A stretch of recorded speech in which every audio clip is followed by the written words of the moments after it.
Et si Rome avait brûlé avant même de devenir un empire, ferme les yeux. Une plaine poussiéreuse. Un père tient son fils par l'épaule. Devant eux, un autel.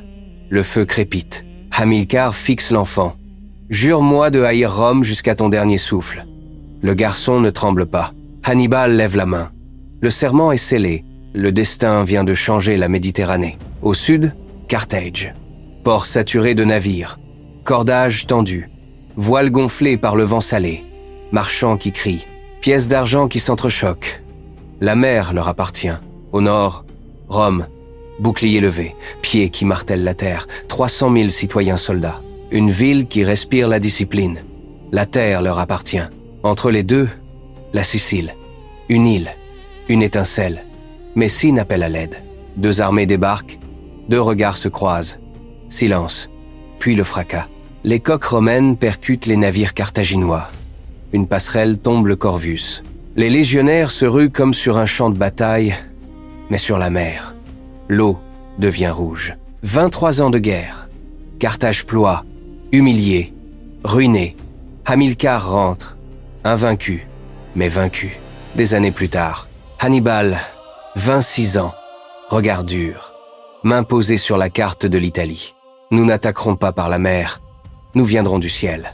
Il rassemble 90 000 hommes, 12 000 cavaliers, 37 éléphants. Les Alpes les attendent. Vent glacial, neige coupante, roches qui s'effondrent.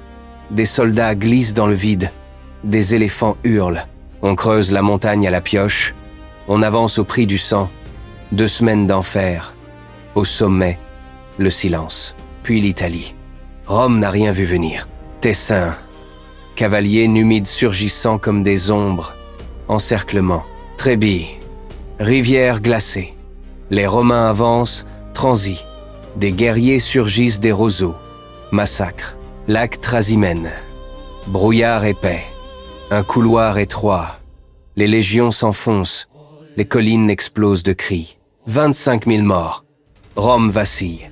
80 000 légionnaires, une mer de boucliers. Hannibal forme un croissant fragile au centre. Il recule volontairement. Les Romains avancent. Ils s'enfoncent. Ils poussent.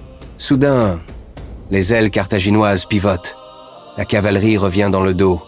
Le cercle se referme. On étouffe. On ne peut plus lever l'épée. On ne peut plus fuir. Le soleil se couche sur 50 000 cadavres. Rome est à genoux. La route vers Rome est ouverte. Les portes sont là. Hannibal regarde la ville au loin. Il hésite. Pas de machine de siège, pas de renfort, pas d'argent. Il s'installe dans le sud. Cette décision change tout. Un nouveau visage romain. Scipion, jeune, calme, rescapé de Cannae. Il ne cherche pas la gloire. Il cherche le temps. On harcèle, on coupe les vivres, on évite le choc frontal. Hannibal s'épuise. Isolé, seul, Afrique, poussière brûlante, 2 génies face à face. 80 éléphants chargent. Scipion ouvre des couloirs. Les bêtes passent, paniquent, sont abattus. Infanterie qui s'entrechoque, fer contre fer, souffle court, visage couvert de sable et de sang.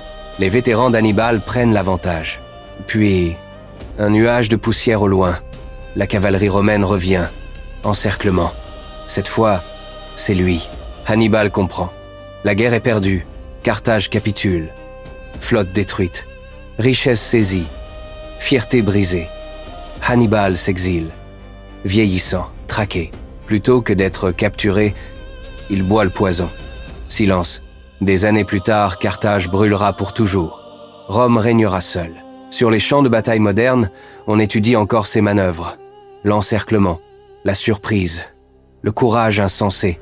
Hannibal n'a pas détruit Rome, mais il l'a fait trembler comme personne.